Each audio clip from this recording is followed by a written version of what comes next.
تو بندہ پھر بھی نیک ہو جاتا ہے، چونکہ اس کا خیال ہوتا ہے میرا رب مجھے دیکھ رہا ہے، صبح قیامت میں اپنے رب کی بارگاہ میں کھڑا کیا جاؤں گا۔ تو عقیدہ آخرت کی مضبوطی، اس تصور کا مضبوط ہونا امت مسلمہ کے لیے نہایت ہی ضروری ہے۔ آپ دیکھیے قرآن مجید فرقان حمید ہماری توجہ دلاتا ہے، اور سورۃ القیامہ کے اندر اللہ کریم نے ارشاد فرمایا اَیَحْسَبُ الْإِنسان، کیا آدمی اس گھمنڈ میں ہے، کیا انسان کا یہ خیال ہے اَن یُتْرَکَ سُدًى، کہ اسے آزاد چھوڑ دیا جائے گا، اس سے پوچھا نہیں جائے گا؟ کیا انسان یہ سمجھتا ہے اس سے کوئی سوال؟ اَیَحْسَبُ الْإِنسَانُ، کیا انسان اس گمان میں ہے، اس گھمنڈ میں ہے اَن یُتْرَکَ سُدًى، کہ اسے آزاد چھوڑ دیا جائے گا، کوئی پوچھنے والا نہیں ہوگا؟ اسے آزاد نہیں چھوڑا جائے گا، اس پر پابندیاں ہیں، اس پر کچھ قیود ہیں، اسے کچھ حدود بتائی گئی ہیں، اسے ایک دائرہ کار دیا گیا ہے، اسے بتایا گیا ہے کہ یہ حلال ہے، یہ حرام ہے، یہ تیرے لیے جائز ہے، یہ تیرے لیے جائز نہیں ہے۔ اس چیز کی حد تک تو آگے بڑھ سکتا ہے، یہاں سے اس لائن کو تو کراس نہیں کر سکتا۔ اس پر پابندیاں ہیں، ان پابندیوں کے بیچ رہ کے وہ زندگی گزارے گا۔ اور یہ بھی یاد رکھے، یہ آیت ایک دوسرا معنی یہ دیتی ہے کہ یہ مت سمجھے کہ صبح قیامت اسے چھوڑ دیا جائے گا، اس سے پوچھا جائے گا، اس سے سوال کیا جائے گا۔ اللہ کی بارگاہ میں جب یہ کھڑا ہوگا تو اسے اپنے اعمال کا حساب دینا ہو۔ لازمی طور پر ایک عدالت صبح قیامت لگے گی، جس عدالت میں مجرم پیش ہوں گے، انہیں اپنے جرموں کا حساب دینا ہے، ظالموں کو کھڑا کیا جائے گا، ان سے ان کے ظلم کے بارے میں باز پرس ہوگی۔ تو لازمی طور پر عقیدہ آخرت کی مضبوطی انسان کو مضبوط کرتی، اس کے اعمال پر پیرے بیٹھ جاتے ہیں، وہ پھونک پھونک کر قدم رکھتا ہے، سوچ کر جملے بولتا ہے، وہ کوئی بھی معاملہ کرتا ہے تو اس میں اس کا خیال ہوتا ہے کہ میں نے دنیا سے چلے جانا ہے، میرے پاس پتہ نہیں کتنا وقت بچا ہے، لہٰذا مجھے آخرت میں پیش ہونا ہے اپنے معاملات کی آسانی کے لیے، وہاں کی آسانی کے لیے میں یہاں تھوڑا سوچ سمجھ کے چلوں۔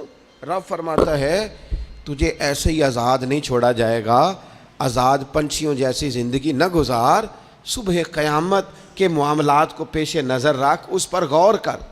یہ تصور گھر کے باہر بھی پورا مضبوط ہونا چاہیے اور گھر کے اندر بھی پورا مضبوط ہونا چاہیے۔ انسان اپنے مالک سے ڈرے اور قیامت کے دن اس کی بارگاہ میں حاضری کا یقین رکھے، اور وہ یاد رکھے کہ یہاں جو کچھ وہ دیکھے نا، بچوں کو استاد پڑھاتا ہے، محنت کراتا ہے، اگر بچے نہیں پڑھتے تو ڈانٹتا بھی ہے، سمجھاتا بھی ہے، قائل بھی کرتا ہے، اور جب وہ آخری بات کرتا ہے تو پھر وہ پتہ کیا کہتا ہے؟ چلو ٹھیک ہے، اگر نہ پڑھو گے تو امتحان تو آنا ہی ہے نا، رزلٹ تو آنا ہے، پیپر میں بیٹھو گے نہیں آئے گا، فیل ہو جاؤ گے۔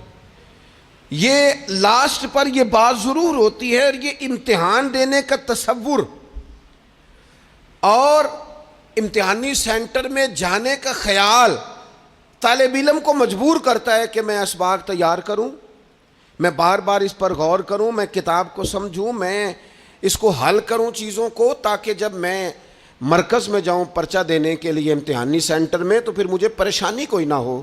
بس سمجھانے کے لیے بات عرض ہے کہ یہاں لوگوں کو بتایا جاتا ہے، قائل کیا جاتا ہے، یہ حلال ہے، یہ حرام ہے، یہ تیرے لیے ٹھیک نہیں ہے، یہ تیری حدود ہیں، یہ تیرے قیود ہیں، یہ تیرا دائرہ کار ہے۔ لیکن اگر پھر بھی کوئی بندہ باز نہ آئے، پھر بھی کوئی شخص باز نہ آئے، تو پھر اس کو کہا جائے گا صبح قیامت اللہ خود حساب لے لے گا، پھر تجھے مالک اپنے سامنے کھڑا کرے گا، ثم لتسألن یومئذ عن النعیم، پھر وہ تجھ سے ایک ایک نعمت کے بارے میں سوال کر لے گا، پھر تجھے جواب دینا ہوگا۔ تو اس تصور کو اپنی زندگی میں لاگو کریں کہ ہم نے مرنا ہے، اللہ کی بارگاہ میں جان، اس تصور کو پوری طور پر طاری کریں اپنے ذہنوں میں۔ یہ جو رسمی سی بات ہے نا، پتہ نہیں کب چلے جانا ہے، جو جانے والے ہوتے ہیں ان کی کوئی تیاری بھی ہوتی ہے، جن کو پتہ ہوتا ہے نا، وہ رمضان المبارک میں نا کئی دفعہ ایسا ہوتا ہے کہ ٹکٹیں نہیں مل رہی ہوتی اور عمرے کے ویزے لگ چکے ہوتے ہیں، تو ایجنٹ کہہ دیتے ہیں جانے والوں کو کہ تیاری رکھنا، کسی وقت بھی میرا فون آ جائے گا۔ تو لوگوں نے بیگ باندھ لیے ہوتے ہیں، سامان تیار کر لیا ہوتا ہے، سارے انتظامات کر کے رکھے، کیوں کہ پتہ نہیں کس وقت بلاوا آ جائے گا۔ تو روز کہتا ہے پتہ نہیں اللہ کی جانب سے کس وقت بلاوا آ جائے گا۔ پھر اپنی تیاری بھی تو یار کچھ بتانا، میں بھی بتاؤں آپ بھی بتائیں. پھر ہم اپنے آپ سے یہ بھی تو سوال کریں نا کہ جہاں اچانک جانا پڑے اس کے لیے تیاری ہوتی ہے. ہماری تیاری کیا ہے اگر اچانک جانے پڑے اس کی بارگاہ میں؟ کیا تیاری؟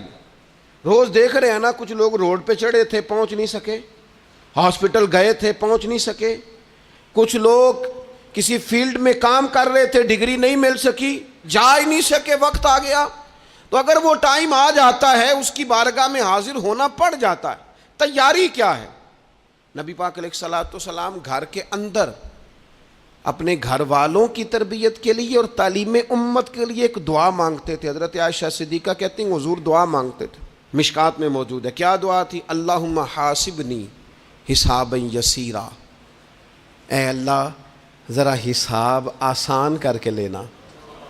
یہ حضور تعلیم امت کے لیے دعا مانگتے، اللہ حساب ذرا آسان کر کے لیجیے، مالک کرم فرمانا.